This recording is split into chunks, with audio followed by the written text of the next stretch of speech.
noches. Comentábamos el otro día, me parece que era Antonio Muñoz Molina, hablando de Bienvenido Mr. Marshall, que el complejo de inferioridad que a veces ha tenido en cuanto que el cine español, bueno, pues hacía grandes películas, pero que comparadas con otras películas extranjeras, que debíamos de perderlo, que es lo que hablábamos, hoy creo que eso está contemplado sin ningún atisbo de dudas. Vamos a ver El Sur, que a mí me parece que es eso que se llama una obra maestra incontestable, absoluta. Por desgracia, Víctor Erice, el director, el autor de esta película, es un hombre de obra escasa. Es El espíritu de la colmena, El Sur y El sol del membrillo. Quizá 3 obras maestras, eso también hay que tenerlo en cuenta, en casi 30 años. Pero en concreto, a mí me parece que El Sur, si yo tuviera que elegir ya, que es mucha elección, una de esas 3 películas, yo me quedaría con El Sur. Me parece que tiene quizá la luz más bella del cine español y algunos de los movimientos de cámara más elegantes y más conmovedores que se han hecho. Para hablarnos hoy del Sur y para que luego hablemos de Víctor Erice y de la importancia, yo creo que muy grande y muy decisiva en el cine español a partir de su primera película, está Miguel Marías y también junto con Miguel Marías otras 2 personas, Juan Cobos y hoy con nosotros Miguel Rubio, y para mí quiero decir que es un honor tenerle aquí porque Miguel Rubio ha sido en una época especialmente difícil de la crítica española un auténtico renovador. Venía de Francia, sus amigos eran ni más ni menos que la gente de Cahiers de Cinema y inventó, yo diría, inventó una nueva manera de hacer crítica de cine en España en Film Ideal, aportando la visión personal, llevándolo a primera persona. Sus críticas, no solo para mí o para algunos aficionados, creo que forman parte, junto con las de José Luis Guarner, por ejemplo, como uno de los monumentos más grandes de amor al cine que se han podido escribir en España. Como digo, es un honor para nosotros tenerla aquí para que hable de Víctor Erice. Pero antes también Miguel Marías, que es un gran experto y conocedor de la obra, como digo por desgracia, escasa de Víctor Erice, nos va a introducir a esta obra maestra que yo creo que después de Bienvenido Mr. Marshall, después de Berlanga, hoy Erice, todos ustedes van a estar de enhorabuena como lo estamos nosotros. Buenas noches, don Miguel. Buenas noches. Pues háblanos un poco del Sur. Y por una vez no negaré que sea experto en una obra, porque realmente en el caso de Erice, desgraciadamente, es facilísimo, demasiado fácil ser experto. Me gustaría que fuera tan difícil como con Ozu o algo por el estilo, y que me faltaran por ver muchas películas suyas. Pero en el caso del Sur, yo creo que hay que hacer, y quizá para no detenerse demasiado en la cuestión, una advertencia quizá a los espectadores, quizá una recomendación también. Yo recomendaría al espectador que después de ver esta película sienta interés por ello, y creo que van a ser muchos, que lea un brevísimo relato de 47 páginas de Adelaida García Morales, que se llama exactamente igual, y que es el punto de partida de esta película, fundamentalmente porque las 12 páginas finales de ese relato dan la pista y pueden permitir que imaginemos lo que hubiera sido el Sur si se hubiera llegado a rodar entera. Desgraciadamente, por una serie de cuestiones económicas fundamentalmente, en las que yo de momento no entraría, y que además ninguno de sus protagonistas ha querido nunca explicar de una manera muy clara en público, la película no se ha terminado, y es una película que, como había un material suficiente como para montarlo con coherencia, se montó, se estrenó, funcionó bien. Yo creo que Víctor Erice tuvo la esperanza un poco ilusa, un poco quimérica, de que después, si la película iba bien, rodaría la segunda parte. No fue así. Y entonces tenemos que mirarla un poco con la misma perspectiva con la que podemos mirar Avaricia o La marcha nupcial, o por poner un caso más reciente, Mayor Dandy de Peckinpah. Es decir, conformarnos con lo que hay. Yo debo decir que entiendo perfectamente la frustración y la amargura que puede sentir Víctor Erice, que sabe lo que quería hacer, lo mismo que la podemos haber sentido, sobre todo en la primera visión, todos los que teníamos una idea del proyecto originario o hubiéramos leído el guión completo. Pero a partir de la segunda visión, resignándonos a que lo que hay es lo que puede verse, la verdad es que yo voy a decir que es una película que, bueno, que yo no he visto ninguna película que me haya emocionado tanto posterior a 1965. No española, sino española o extranjera. Que la he visto por ahora 14 veces y cada vez sigo encontrando cosas. Y una cosa más que haría quizá una recomendación. Esta es una película que no está hecha, desde luego, para ser pasada por televisión. Y concretamente es un poco grave en los primeros minutos. Yo aconsejaría a todo el mundo que se calle, que deje de cenar y que atienda con la mayor concentración y el mayor silencio y aguzando el oído lo que ocurre en los 2 o 3 primeros minutos de esta película. Porque una vez que haya atendido eso, el resto es muy fácil. Estarán capturados y seguirán la película con la mayor facilidad de todas. Es la película más accesible, más cálida de este cineasta que a veces se califica de nórdico, que es Víctor Erice, y yo creo que es realmente una experiencia que vale la pena. Una cosa más, para la gente que esté interesado, ¿dónde está editado? Pues este es el libro y está editado por Anagrama en la colección Narrativas Hispánicas. Es un libro de 2 años antes que la película, es decir, del año 81. Y Adelaida García Morales, muy bien. Don Miguel Rubio, muy buenas noches. Buenas noches, buenas noches a todos. ¿Qué nos podías decir del sur? Me parece que lo que acaba de decir al final Miguel Marías es muy importante. Es decir, es muy importante porque es una película de una candencia muy especial. Es una película mucho más abierta, como ha dicho Miguel Marías, mucho menos hermética, para decirlo de alguna manera, de lo que son las obras que seguramente ustedes conocen de Víctor Erice, y sobre todo porque nos da todo el pie para lo que va a seguir. Es decir, a mí siempre me ha parecido que esta película contaba la historia de un nacimiento, de un parto, de un alumbramiento, o como diría Víctor Erice, por un crecimiento, de una maduración de un personaje, que es el personaje de la chica Estrella. Y esa primera secuencia ya marca todo el estilo de la película, en la cual es muy difícil decidir cuál es la secuencia, porque está hecha por secuencias, como partes de pinceladas, como trozos, fragmentos de un diario, y porque nos va a contar un relato hecho con una voz admirable. Ya notarán enseguida que se trata de una mujer mayor y que por tanto falta de lo que ha hablado Miguel Marías, es decir, la continuación en el sur. Esa voz maravillosa de una actriz española que se llama María Masip y que nos indica lo que podía haber sido esta película. Es decir, es un poco con la victoria de Samotracia y a pesar de lo que diga Miguel Marías, yo siento que no haya tenido una continuidad. La verdad es que cuando se acabó la película, dicho con palabras de Víctor Erice, ya sabía que no se iba a hacer incluso este montaje, el montaje definitivo de la película tal y como la vamos a ver, es un montaje ya hecho en base a que no iba a haber esa continuación en el sur, lo cual a mí me parece verdaderamente una pena. Bueno, claro, eso nos lo parece a todos. Juan Cobo, buenas noches. Buenas noches. Dinos algo antes de ver el sur. Bueno, yo haría 2 cosas fundamentales. Una, recalcar lo que has dicho antes sobre la universalidad de Víctor Erice, que en España hay que aclararlo bastante, porque nunca nos creemos los éxitos extranjeros.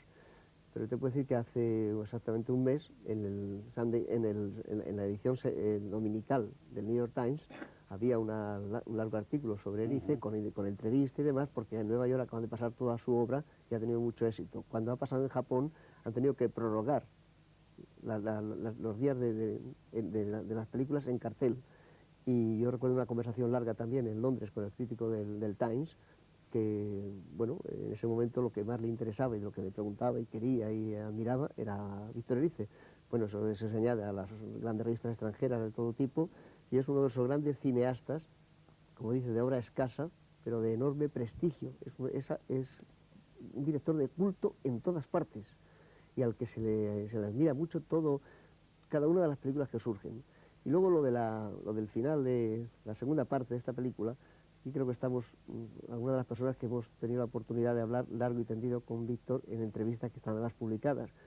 Miguel tiene una en Casablanca y Miguel Rubio y yo tenemos una en Leviatán, en la cual nos contó, con esa especie de pudor que tiene Víctor, cuando llegamos a contarnos cómo era la segunda parte, nos dijo: yo no tengo ningún ánimo de polémica, quiero que apaguéis el magnetofón, pero yo he oído contar por su creador esa segunda parte y para mí es como si lo hubiese vivido, porque era una obra extraordinaria, con una gran significación, que es la de un vasco de la mejor tradición universal y enamorado del resto de España, en este caso muy fundamentalmente en su vida privada y en todo, del sur.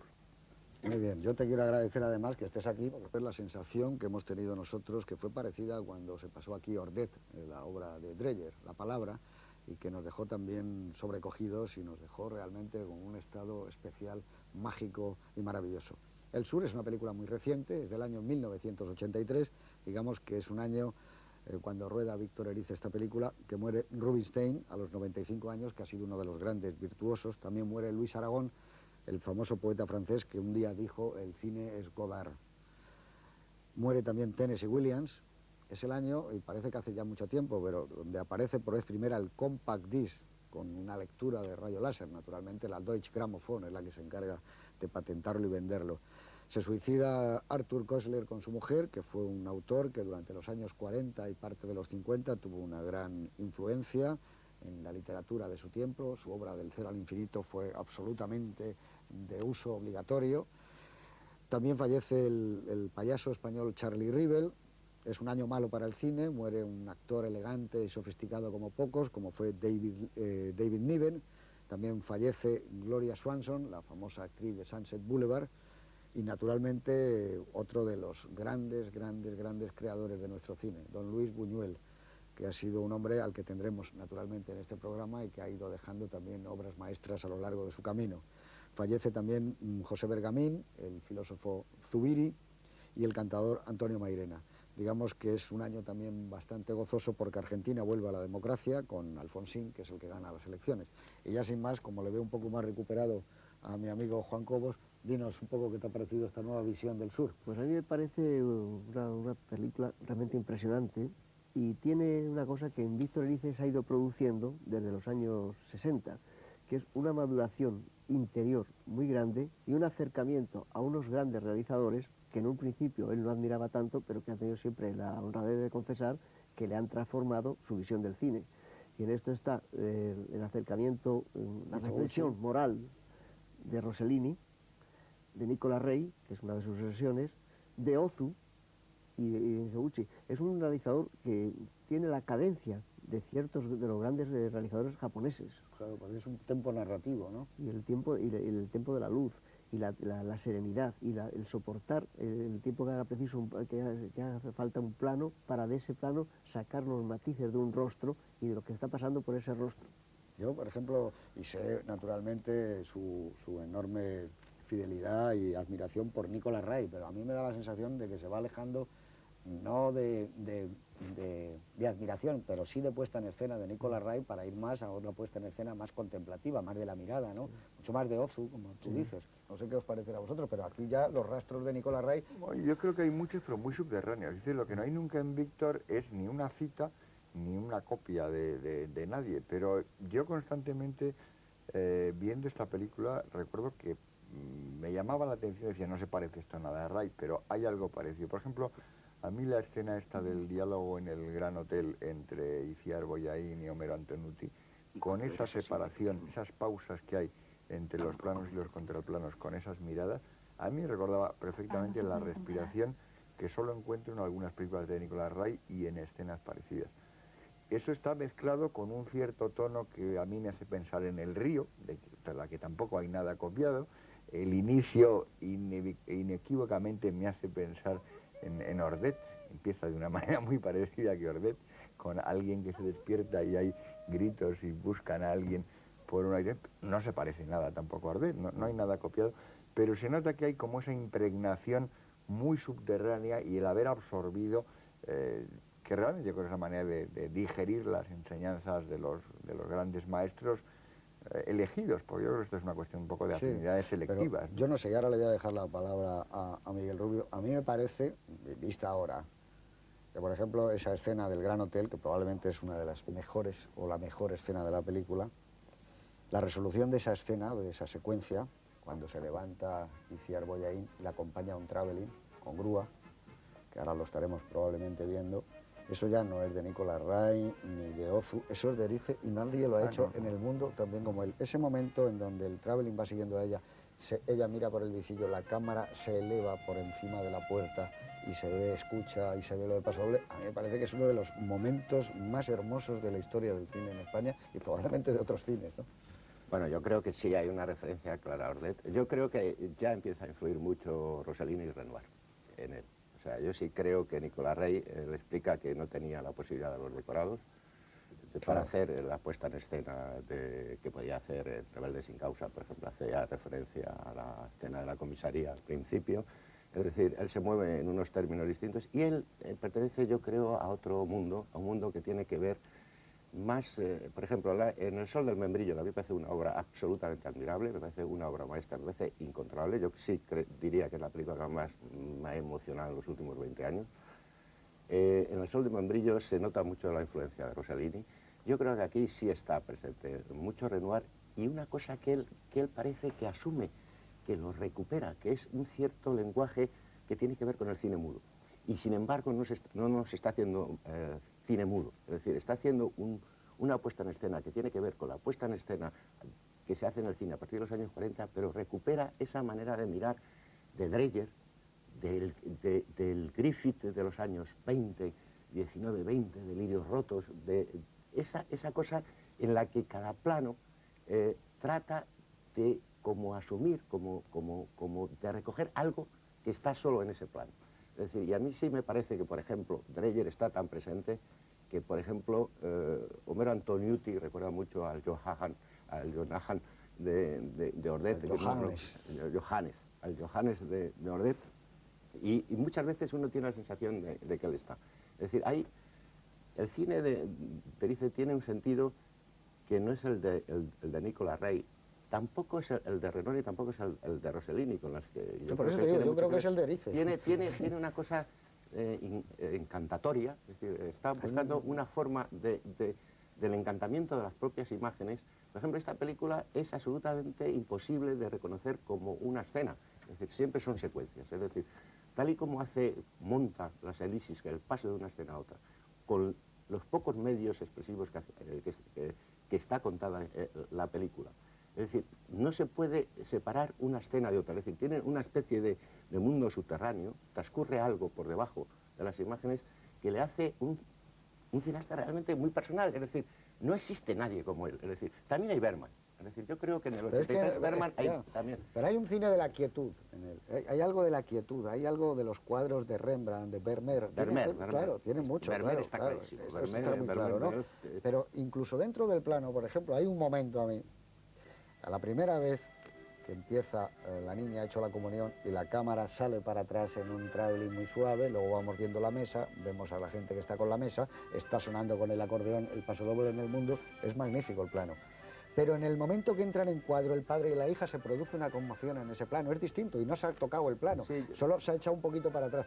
¿Dónde está esa carga de que te cambian los paisajes interiores y solo es el padre con la chica casi a la cintura y que se van moviendo? Es distinto. Siempre repite, porque luego va a repetir en la boda. A lo que yo voy es que siendo el mismo plano, la misma toma, es como distinto. Ha habido una variación tan grande en la relación entre el padre y la hija cogidos, que luego cuando recupera otra vez el plano y vuelve para atrás, que termina, bueno, ya es otro plano, es el mismo, muy bonito, es un juego de fin, de cerrar una secuencia, un plano secuencia, pero, amigo, cuando aparece la hija y el padre, aquello es una cosa prodigiosa, no tiene nada que ver con nada. Yo le veo a Miguel Marías muchas ganas de intervenir, pero le voy a dejar enseguida la palabra, pero yo creo que es un cineasta que trata de que reflexionemos. Es decir, el cine le sirve para reflexionar, para hacer siempre una reflexión moral. Eso es lo que le hace ser un gran cineasta y un cineasta clásico y que se echa tanto de menos en el cine de hoy y que solo a veces encontramos. Pero yo creo que lo bueno, lo que tiene de verdaderamente maravilloso es el hecho de que a través de la emoción, siempre a través de la emoción, y por eso yo estoy de acuerdo contigo, José Luis, trata de hacernos reflexionar. Es decir, ese equilibrio entre emoción o pasión y reflexión es lo que le hace un cineasta absolutamente verdaderamente maravilloso. Y incluso yo siento que en las encuestas, cineastas que admiro españoles estén por delante de él, porque me parece que es una voz absolutamente universal, como ha dicho Juan Cobos. Es un cineasta con una personalidad enorme, con un universo y sobre todo con una mirada. Es decir, es que es imposible encontrar una mirada. Yo solo encuentro una mirada, lo diré después, y ya sé que a lo mejor María me va a contestar, que es a la que a veces se parece.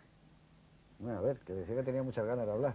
No, pues es imaginación, pero bueno, no, hay una cosa que enlaza con un par de cosas que habéis dicho. Yo creo que hay un factor fundamental que es lo que decía antes Juan, me parece, esta especie de saltos en la evolución que hay en la obra escasa de Víctor Erice. Yo creo que esto radica precisamente en que entre película y película pasa tanto tiempo que él está de todas maneras actuando, pensando como cineasta, aunque no ruede. Entonces realmente ahí hay una reflexión continua sobre el cine, que efectivamente se echa muy en falta. Faltan en películas, la mayor que ha parte rodado del ya, cine actual, ¿no? ¿Quieres decir pero tú? que él, digamos que las ha rodado mentalmente, Claro.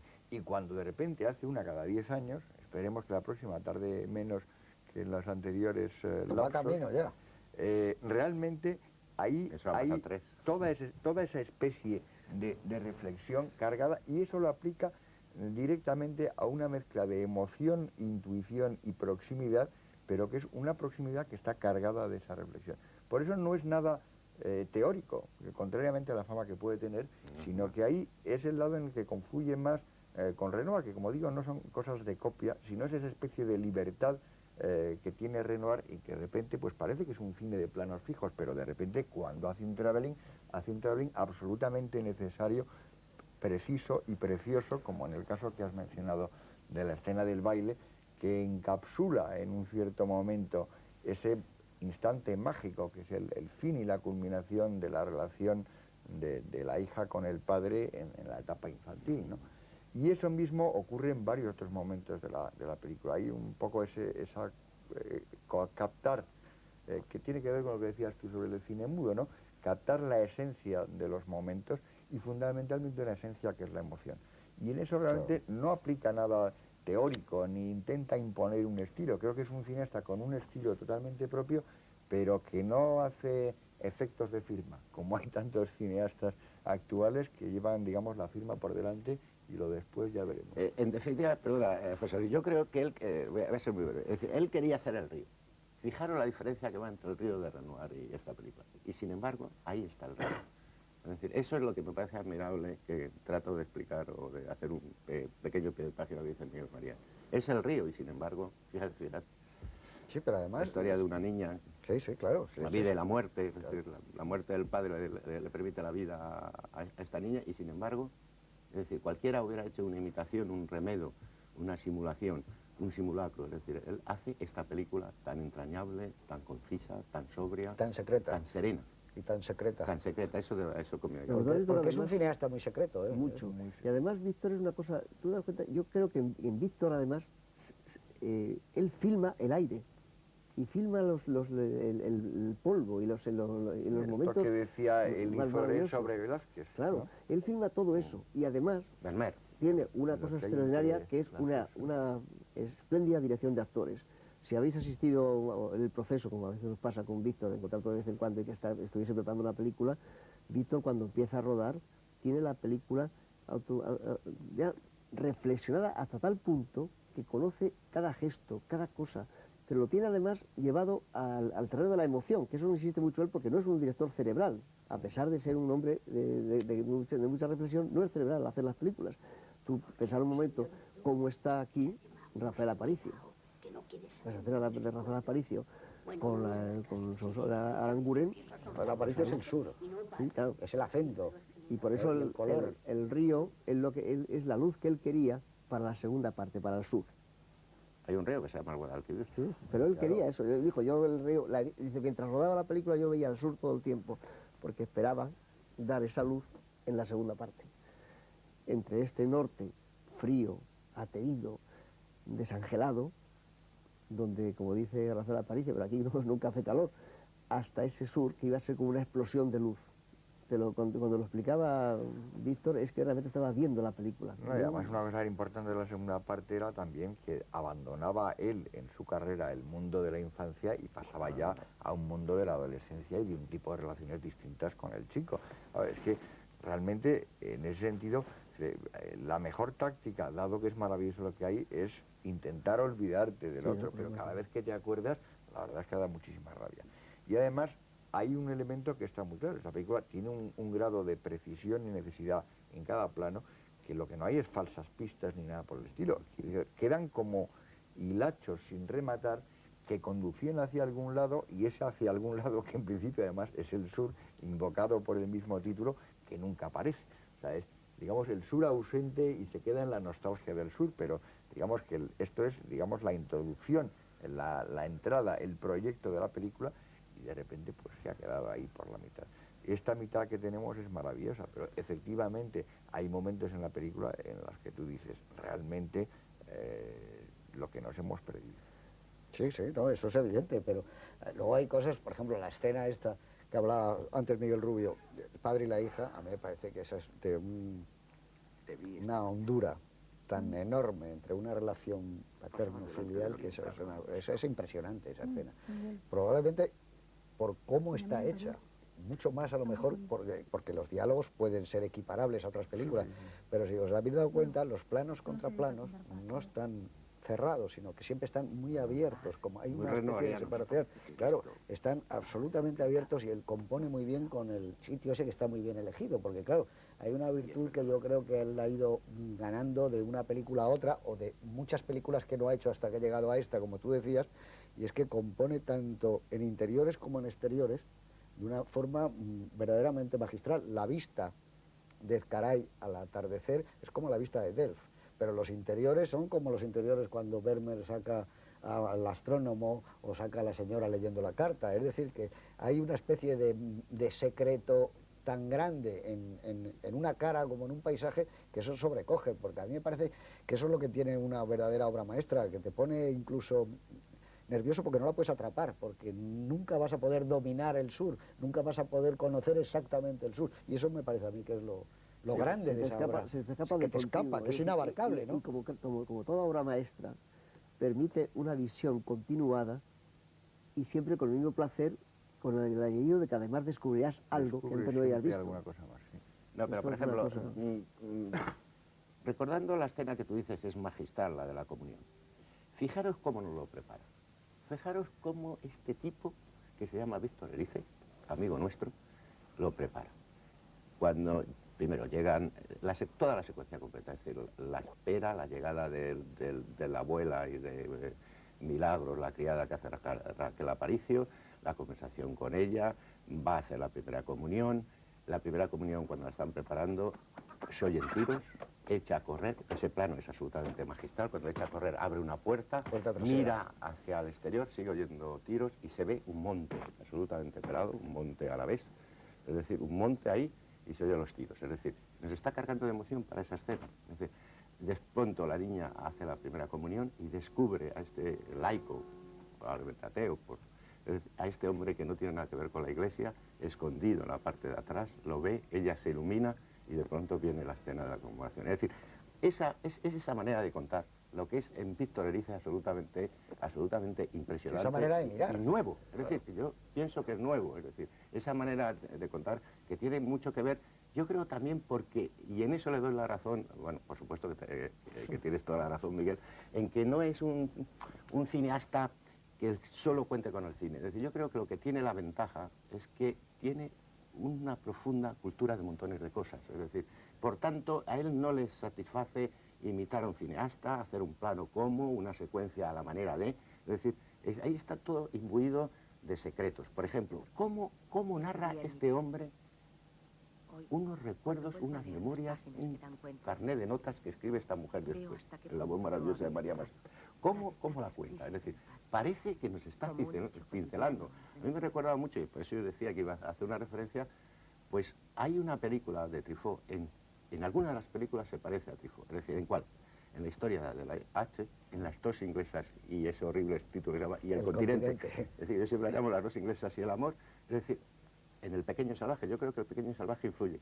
En esta película tiene algo que ver con la H, porque es también una iniciación, porque es un intento de contar las primeras cosas que hace un ser humano, en este caso la niña, cómo se va abriendo al mundo, cómo Víctor Itar intenta abrir al mundo a este. Es decir, y esa manera, por ejemplo, en el que yo descubrí de pronto que las dos inglesas y el amor, de pronto era un documental sobre una estatua.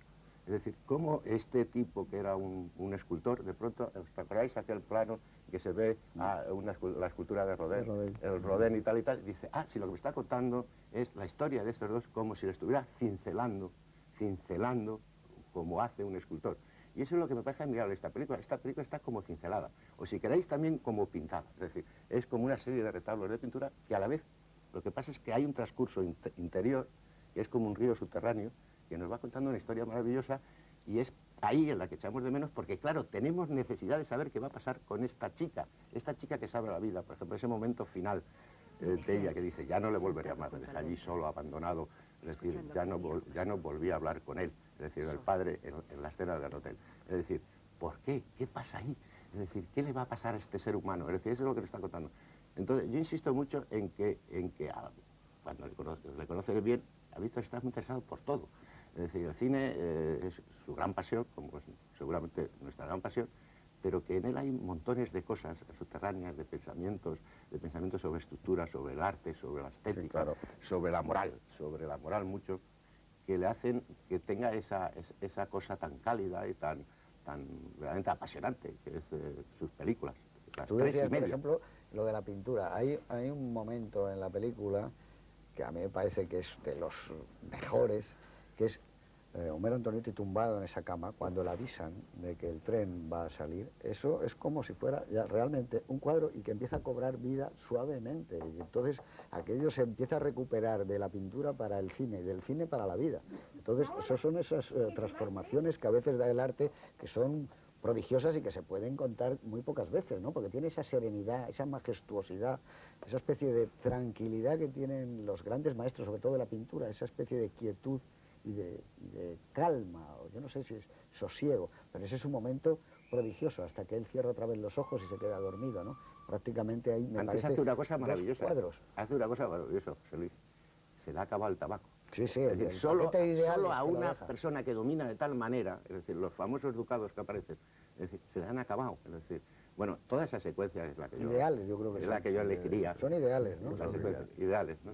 Ideales, sí, pero ideales, es decir, y al final no tiene tabaco, es decir, nos ha dado todo el transcurso de una noche, toda una crisis tremenda, vamos a adivinar qué va a pasar con él, es decir, solo con una serie de imágenes. Yo creo que esa secuencia es la que yo elegiría. Pero el gran talento y el cine que rezuma cada cosa que él hace y que la tiene perfectamente asimilada, hace que esa secuencia, siendo la habitación, la penumbra, está enriquecida de una forma magistral por el mundo sonoro exterior. Claro. Ahí está. Es un hallazgo de José Luis Alcaine y de él.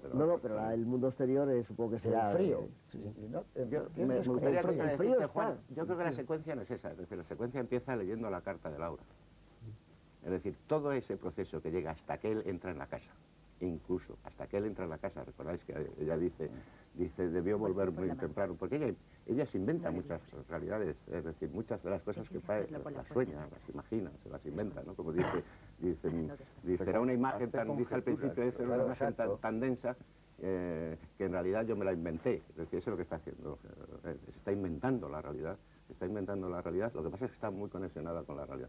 Dice, pero esa secuencia que empieza leyendo la carta de Laura Quintana, por cierto, Laura Quintana con un compañero tuyo, Laura Quintana, y que termina va a la fonda, es decir, todo el proceso de la luz de la noche, del sonido del que le despiertan, se le acaba el tabaco, se queda otra vez dormido, pierde el tren, vuelve a casa, la voz de la niña que va diciendo, dice, volvió muy tarde, es decir, entró por la parte trasera. Le ha faltado valor para lo que iba a hacer.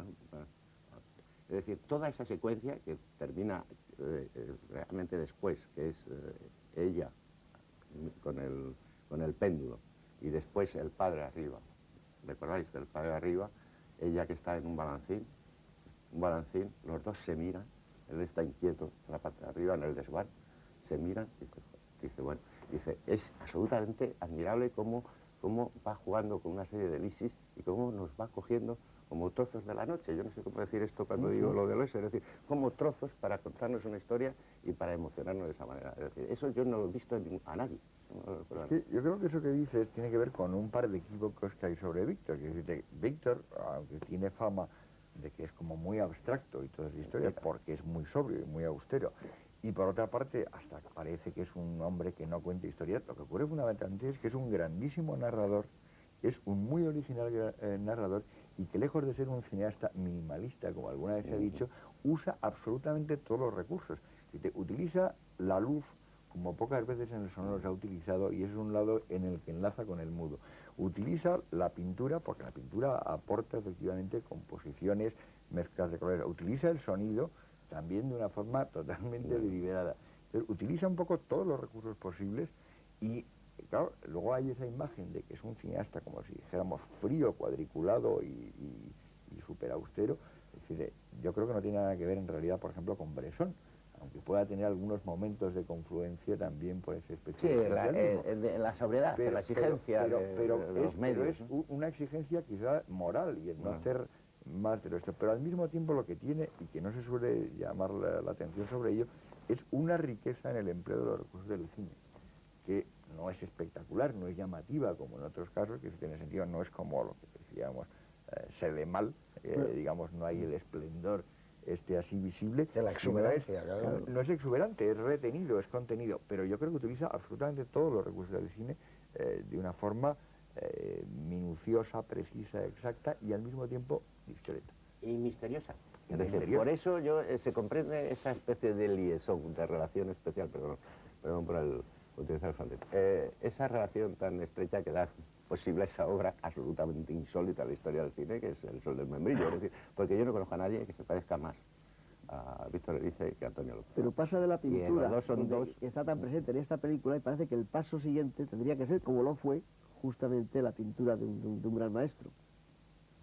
La obsesión por la pintura en el sur, en una serie de cosas que habéis estado marcando, le lleva a tiempo después a ese encuentro con Antonio López, a esa especie de simbiosis que se establece entre los dos, donde realmente en cada momento de esa pintura del membrillo estás viendo eso, que parece que el tiempo no corre, que el aire está siendo filmado. Sí, pero lo porque curioso es que va por delante. ¿no? Sí, claro, es que la investigación por la pintura a lo mejor está más dada en el sur que cuando está haciendo la historia de cómo un membrillo puede ir cambiando de tonalidades o cómo un pintor puede pintar. Ahí ya está más por la vida que por la pintura, es decir, que va como un escalón por delante de lo que él ha planteado, y entonces eso es lo que a mí me parece que es lo que le da una dimensión enorme. Yo tengo la sensación, por ejemplo, en la película Ed Wood, cuando Ed Wood captura el plano de Bela Lugosi cuando está oliendo la flor, que eso es un poco Griffith, como hemos visto, y el cine mudo, tú tendrías la sensación de, si ves rodar a Víctor Erice, que lo que le estarías viendo es lo mismo que ve Ed Wood cuando ve a Bela Lugosi. Lo que está deteniendo es el tiempo. Captar por primera vez. Claro. Está deteniendo el tiempo, es la primera mirada sobre algo que está pasando y pesando en ese momento. Se produce un volumen en el espacio y en el tiempo, y además eso es el cine, ¿no? Que yo creo que al final eso es una parte del cine, no claro, todo. Es espacio y tiempo, bueno, pero más o menos cuando tú puedes detener eso, que es en la escena esa que a ti te gusta tanto y a mí también, con lo del tren que se va, lo que estás es que coges el tiempo, lo estás haciendo físico. Claro, es que lo hace el volumen, entonces eso es asombroso. Además, como dice Miguel y dices tú, mete el sonido, suenan los trenes, hay unos cristales empañados, está el frío, la madrugada, está entrando todo. Y edita montones de cosas que otro realizador había incluido en esa escena. Estación tal, que él lamentaba no haber rodado el andén, pero yo digo, no te hace falta, está perfecto, ¿cómo está? Porque has dado todo lo que está hablando ahí. Porque a veces le pasaba eso, después de ver la película pasaba eso, que hablabas con él y ciertas cosas que creía que no había dado, si las estaban allí. Eso que nunca cree que ha hecho lo que... Una cierta inseguridad en sí mismo, pero está ahí, lo que quería está. Y eso en los grandes cineastas, en la mirada de los grandes cineastas. Porque tú no necesitas ver cómo es esa estación para saber, y tú lo tienes en la cabeza, cómo es esa estación de madrugada, pequeña, con las baldosas brillantes, probablemente ha llovido, la gente alguien ha tenido de frío, los cristales del tren empañados. Es que no necesitas verlo, pero sabes que no es una estación grande. Fijaros, recordando, porque yo he contado mal toda esa secuencia. En esa secuencia la niña, por segunda vez, recorre la ciudad, en la Arcadia, se ve la película La sombra de una duda, Sombra de una flor. Es decir, ahí hay una serie de vocaciones y de pronto le ve salir, enciende un cigarrillo, ¿recordáis? No se le encienden las estas, es decir, da una sensación absolutamente patética, una sensación de absoluta crisis, ¿no?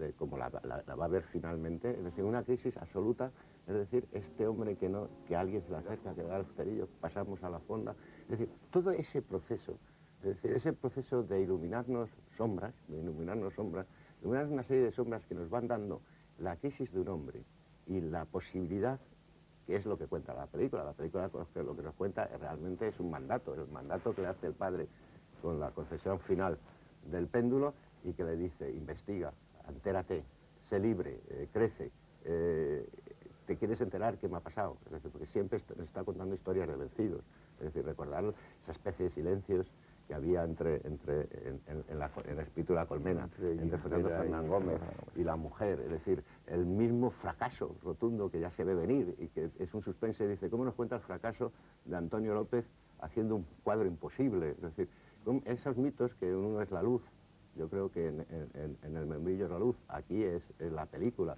y el péndulo, es decir, esa cosa mágica, como la colmena era una cosa mágica, pero que dices, dice algo así, en un momento ella dice, mi padre siempre buscaba cosas que los demás creían que eran un milagro. Dice, eso es tu película, esa es una definición de tu película. Es decir, eso es un milagro, es decir, lo que tú has encontrado con una cámara, con unos actores, con unos espacios, es un milagro, dice, porque parece insostenible y solo la personalidad de Víctor hace posible que eso se sostenga, que tenga relación. Hay una imagen muy bonita que yo quiero recordar, y es la escena preciosa que tienen la madre y la hija cuando está con el hilo de la madeja, que acaba con la cámara y que es absolutamente definitiva, es decir, hay muchos cambios de tono en la película, hay muchas aperturas que se va viendo en la película, y ese que termina con la madeja deshilachándose, es decir, dice, se va a deshilachar todo y tal. Entonces, a mí me parece que realmente, parece que estamos hablando de un cineasta, porque estamos hablando de cine español. Yo creo que le podríamos haber incluido perfectamente como algunos otros cineastas españoles, entre lo que habéis hecho. Casi todas las cadenas europeas importantes, el sur y Mujeres a vuelo de ataque de nervios, figura entre las películas que han programado entre las 100 mejores de la historia del cine a partir del sonoro. Un poco excesivo, una de ellas, ¿no? Pero en eso yo creo que hay un elemento que tú más o menos acabas de decir eso. Yo creo que hay un elemento común en las tres películas, que es utilizar el cine como aparato de conjuración.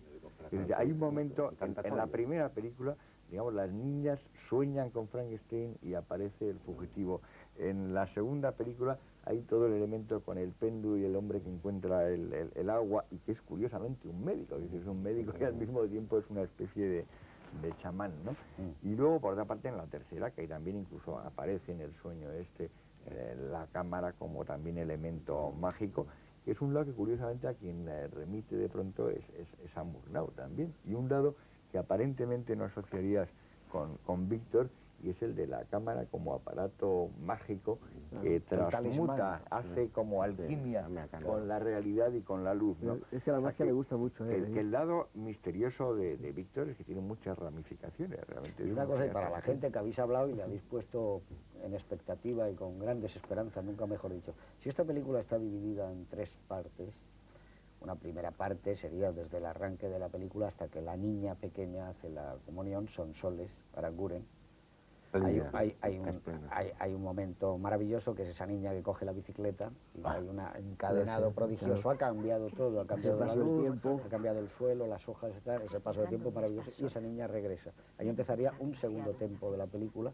Ese tempo, que es el de Iciar Bollaín, terminaría con la muerte de su padre y con la chica que se va a ir al sur. Quedaba ese otro bloque tercero, que es... Se va al sur. El sur. ¿Y ese bloque cómo era? Vosotros que lo habéis conocido, digo, como a nivel de información, que la chica se ponía en contacto ese bloque es que, si no recuerdo mal, porque ya digo que no quiso grabarlo, y hace como 10 años que hablamos de este tema largo y tendido, ella llegaba con ese teléfono, con ese número de teléfono que se lleva guardado, encuentra, y empieza a lo buscar. deja el padre, evidentemente. Lo cuenta también de Adelaida, y entonces después aparecía un personaje maravilloso, que era el personaje que iba a hacer Fernando Fernán Gómez, que era el hermano de Laura, la ex actriz Laura Ríos. Y hay un niño, hay un adolescente. Gustavo Quintana. Claro, que ese adolescente parece que es el hijo que ellos tuvieron. Entonces se establecía, sin saberlo entre los dos, una historia de amor una afinidad enorme entre ella y este muchacho, que de pronto resulta un amor imposible, por el hecho de que descubren que son hermanos. Y luego toda la alegría y no sé, y entraba ahí en la película, cambio de tono total. Yo creo que entraba además un elemento stevensoniano a partir del elemento que tenía el personaje de Fernán Gómez, que era una especie de aventurero, un marino, algo por el estilo, y que contaba historias y hablaba de los mares del sur y de aventuras de ese tipo, y entraba, digamos, una especie de corriente épica, que digamos que era una vía muy interesante de seguirle a Víctor Erice, que también tiene intereses Eso por que estás esa hablando, zona, claro. y que nunca todavía ha conseguido abordarla. Y eso de lo que estás hablando ya solo, incluso con palabras, ya te da otro Hombre, ritmo y otro fluido. no, y además era un cambio total. Claro, es otro fluido. Bueno, y de repente sería el lado renoiriano de verdad, pues sería el el lado río. del Midi y del sur, Y sería el del río calor y del sol. y el Guadalquivir y el una río luz- fluyendo. una luz distinta. Fíjate y tal. que en la película hay 2 libros, aparecen 2 libros que son Las cumbres borrascosas de Emily Bronte, que tiene que ver mucho con el norte, y Test de Ubilier, se dice, ¿no? Ubilier de Thomas Hardy. Es decir, todo el sur estaba basado en los 2 libros de Stevenson, porque se los hacía leer el hermano, Gustavo Quintana, el niño, el que tiene 14 años y ya tiene 17, es la historia que sigue. Entonces le habla pues, de la isla del tesoro y de los mares del sur. Claro. Y Stevenson es el personaje que les va a dar el calor, la vida, la aventura, el salir de esas paredes cerradas. Naturalmente, ¿por qué es importante? Es decir, ¿por qué es importante? Es decir, porque yo creo que hay que acabar con esa especie de imagen esotérica que insistimos los 3, los 4, y sobre todo Miguel, Marías y yo. En esa cosa hermética, esotérica, extraña, estrecha, no sé qué, como decirla, excesivamente bresoniana. Es un hombre muy cálido y eso es lo que nos hace falta, pues en la película hay 3 o 4 momentos en que la gente, yo recuerdo, se reía. Es decir, la famosa conversación por teléfono con el Carioco, con el joven este, que no aparece nunca, que a mí me parece un hallazgo que no aparezca, pero lo estás esperando y nunca aparece. Es decir, tenía mucha gracia y la gente se reía. En las escenas con Raquel Aparicio se reía. Ahí, cuando de pronto ese cambio precioso que es cuando aparece Iciar Boyaín, dice, la Casilda, la criada, empieza a cantar, es decir, la televisión pronto llegará. Marca Desde, la época, desde ¿no? hay una serie de cosas toda que la nos hemos historia perdido probablemente de Víctor Erice, que no son las que... Toda la historia del padre y la hija Luis al Carioco y a las pintadas amorosas. La conversación, Un lado de humor La y última de frase que pronuncia el padre es el Carioco antes de salir. No, pero Víctor es Ten tan cuidado con el cálido, Carioco. tan cálido, Claro. que los que pasamos mucho tiempo hablando con él y tal, es muy cálido. Hay un lado que, Sí. que es oculto, vamos, no es que sea misterioso, Solo es que es poco conocido. Yo, ¿no? vamos, una de las veces que por teléfono hablamos mucho y tal, una vez hablando por teléfono, encontró que yo estaba en un momento de desánimo, de algo así, y ni corto ni perezoso, a los 2 días me mandó una carta muy cariñosa, dándome ánimo, diciendo, haz esto, haz lo otro, no te dejes vencer, tal. Porque no es normal, es un amigo que te llama por teléfono de vez en cuando, que te mande una nota reafirmando la necesidad de que recuperes la ilusión. Eso es el Víctor Erice que yo conozco y el que es adorable. Entonces, nosotros podríamos decir que esto que hemos visto es la punta del iceberg. Bueno, algo donde más hay- que la más, punta mucho de- más. No me refiero a un pedazo del iceberg, pero- no me refiero a No, es un narrativa. iceberg. No me refiero a narrativa. Es Me justamente refiero un a iceberg. sí, me refiero a que ese mundo oculto, ese mundo de intenciones, de secretos, incluso en el sur, tal y como lo hemos visto, es un iceberg. Y que lo que aflora son una serie de sentimientos, pero que quizás los sentimientos más profundos, las razones más profundas, lo que ha motivado más la película, va a seguir siendo oculto siempre. Y a mí eso me gusta, porque siempre va a dar, no vamos a hablar pedantemente, pero siempre habrá muchas lecturas que dar, porque a mí el personaje de la mujer me parece maravilloso. No queda muy claro que no la conozca, además, cuando le dice la niña.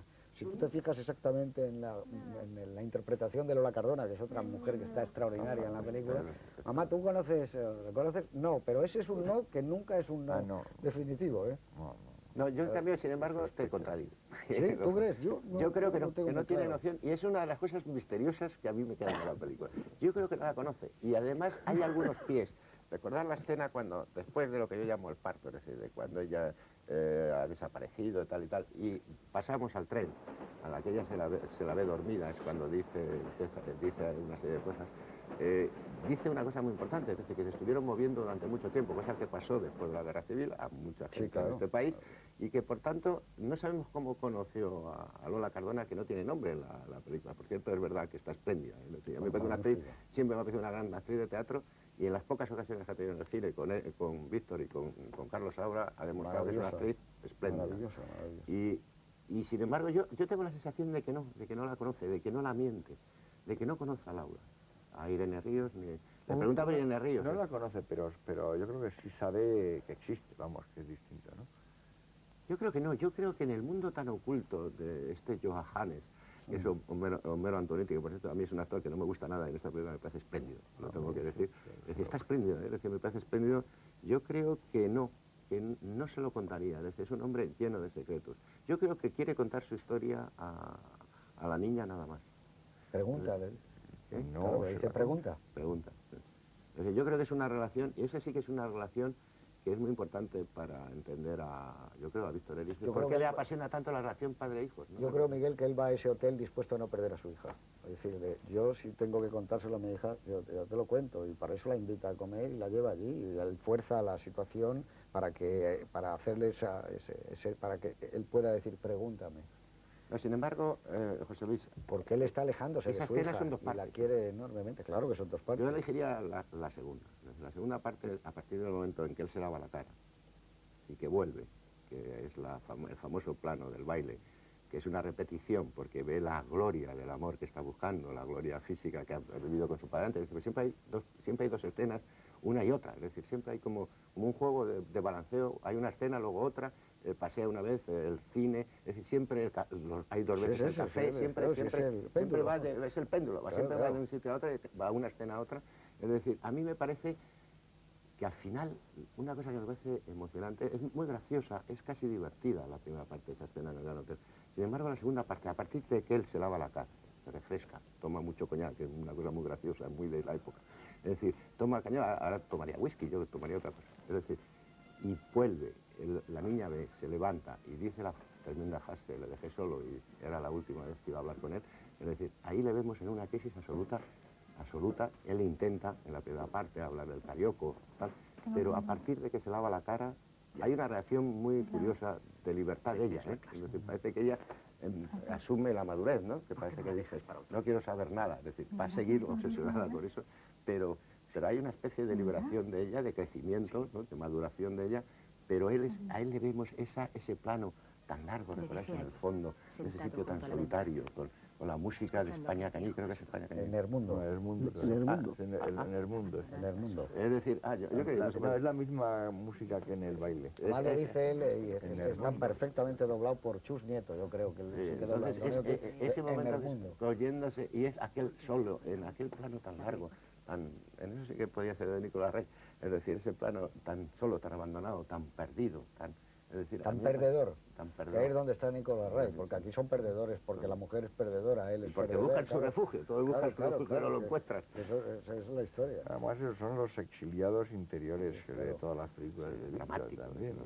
Nadie ha contado eso mejor que Eso es el Víctor. exilio Y con menos retórica. Con además. menos retórica y con menos elementos, ¿no? Marginalmente, sin insistir en Ha ella. dado toda Pero es el una retrato época con dos o tres detalles. Son las muy heladas austeros, internas, muy buenos. que es las que no te calienta a nadie, esas Yo no- heladas internas que tienen los personajes. Por cierto, yo no sé, Son pero helados. sí vivió, sabéis que Víctor Erice vivió con sus padres un tiempo después de la guerra, al final de la guerra, después de la guerra, él nació en el 40 creo, vivió un tiempo en Sevilla, es decir, que supongo que el padre debía estar en la cárcel o debía estar de alguna manera condenado, es decir, el hecho de que fueran vascos y que... Una cosa tan sencilla y que se ha hecho en el cine, lo que sé, docenas de veces, como abrir una cajita y mirar unas postales, aquí está mirado de otra manera. Es otra manera. Fíjate que se ha hecho veces eso Porque en el hay cine. encantamiento. Pero ahí es otra historia, como está contado. ¿Cuál No, sería es que es el la presencia del sur de repente, casi Claro. la única que hay en la película tal como ha entra quedado. Granados? Ha sido, de Bueno, ese repente, final... entra Por la cierto, Andalucía. ¿me dejas que diga antes de que le preguntes? Yo creo que el final demuestra que la película es una victoria de esa democracia, es un mal final. Un mal final, ¿tú crees? Tengo que decir que ese final no se corresponde con esa película. Es decir, de pronto se acaba, ¿no os habéis dado cuenta? Está bien, dice, suena a Granados, sabemos que se va a ir, dice, pero ese no es el final que corresponde a esa película. Es decir, se ve, ¿no notáis que bueno, es una No, a mí falsa- sí me es- gusta. no, a mí me gusta, pero es una falsa promesa. Claro. Pero a mí me Es gusta un más momento- acabar sobre su pero cara que sobre el camino. acaba con puntos suspensivos Claro. que no era una película para acabar en puntos suspensivos. Me faltan páginas. ¿Tú crees? Una solución en la sala de Yo creo montaje. que, No, yo creo claro. que es un final que no se No, es que tú corresponde estás con una leyendo, película tan elaborada. estás leyendo el libro y dices, No, me por faltan eso, páginas, acaba ¿qué ha con pasado? puntos suspensivos Claro, y no era lo me ha adecuado. faltado Pero hay páginas. fíjate, es lo único que yo siento en la No, a mí sí película. me gusta mucho No, ese bueno, final y perdona, ese perdona, primer te he plano. interrumpido No, porque- que le iba a preguntar y ahora vosotros, que es muy difícil, ¿cuál es la imagen de Hombre, para ti de esta película? ¿El plano que más te gusta? o la Obviamente imagen? lo que más me gusta, bueno, obviamente no, a mí lo que más me gusta, produce un grado de emoción increíble, es la escena del baile. pero me emocionan tanto como esa otros dos o tres planos. El baile, ¿cuál era el final o el principio? El baile el padre con la hija, el baile del padre con la hija de comunión. Ese momento de aislamiento, la gloria, algo así. Con todos que están mirándoles a ellos. Pero vamos, sobre todo el momento central de ese plano, en el que hay ese movimiento, en el que de repente dices es una especie de movimiento ese encerramiento, como hay a veces dos enamorados, en un plano mucho más espectacular que hay en Max Opus, solo que aquí es mucho más modesto, mucho más ceñido, pero para mí es un momento totalmente mágico. Pero vamos, como es. ¿Y para ti, Miguel? ¿Cuál es el plano favorito, la secuencia, el momento? Hombre, yo creo que la gran secuencia que todos hemos dicho es la secuencia del Gran Hotel, y sobre todo yo, como he dicho antes, elegiría esa parte en la que va desde que él se lava hasta el final. Sin embargo, lo que pasa es que a mí me parece que Víctor no hace escenas, hace planos y secuencias, porque no sé si esto se puede explicar. Planos y secuencias. Toda la secuencia que va desde que recibe la carta de Laura a él, la niña paseando por el a que termina con la vuelta de él. Y yo elegiría una escena que me parece prodigiosa, porque vemos a un hombre absolutamente derrotado, terriblemente derrotado, que es la del Hotel Terminus, aquel que nunca se puso, se iba a llamar Hotel Terminus en homenaje. Esa escena, ese plano con los cambios de luz, con el sonido del tren, este hombre absolutamente deshecho, la pérdida, se la acaba con el tabaco, se la acaba todo. Es decir, a mí me parece un patetismo, así como la escena de Miguel me parece una gloria, me parece la gloria, el momento culminante de la infancia de la niña y quizás de la vida posterior después de la guerra de él. A mí me parece que ese es un plano que realmente es absolutamente asombroso y que solo sería... No soy capaz de verlo en otro que no sea un cineasta como Víctor Erice. Claro. ¿Y para ti, Juan?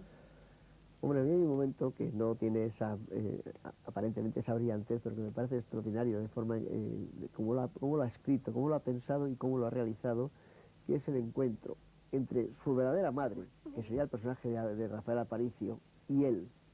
Si te das cuenta, con Rafael Aparicio es una sensación de dos seres que han vivido siempre juntos y que es para él la persona en la que se refugia, mientras que con la madre tiene una actitud muy distante. Entonces ese momento de los dos, cuando se encuentran y cuando se demuestra que la secuencia de nada te explica toda la vida de ese hombre cuando era niño, en una sociedad sevillana de una cierta clase, donde la madre habrá tenido poco que ver con la crianza de los hijos y ha sido una mujer que tiene adoración por este hombre.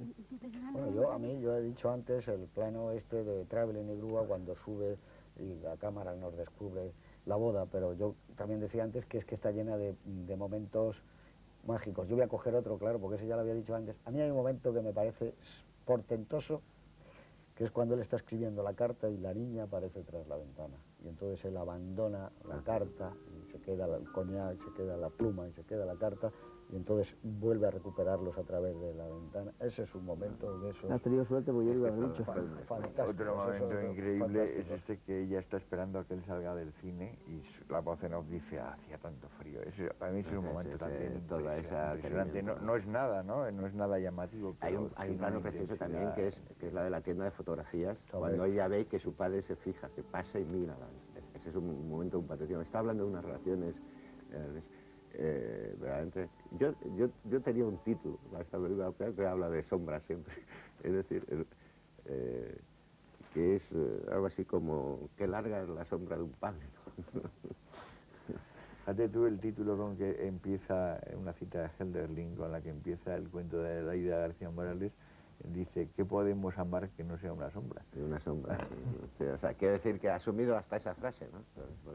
Y esa especie de gente en ese pueblecito, capital de provincia, ciudad pequeña, como todos forasteros, como todos extranjeros, como gente... Todos ocultos, ¿no? Oculta, gente como disminuida, eso está dado solo con... Y ese brillo del cine, de ese cine Arcadia, cuando él sube la cámara para arriba, se inunda aquello de luz de repente antes de pasar a la película, son esas cosas que yo creo que son estados anímicos, ¿no? Sí, que también es otra forma de dar sintéticamente la posguerra, ¿no? Claro. Eso es decir, era el refugio del calor, metido en un cine, nos metíamos allí para no pasar frío, para evadirnos, para no pensar, para soñar. Entonces, es decir, es verdad, esos dos planos del cine Arcadia están diciendo montones de cosas sobre una especie de aterimiento de esos seres que yo recuerdo de pequeño, ¿no? Es decir, Pero eso es verdad, esta niña, ¿no? cuando él dice, me salía antes, y es verdad, él se sale antes.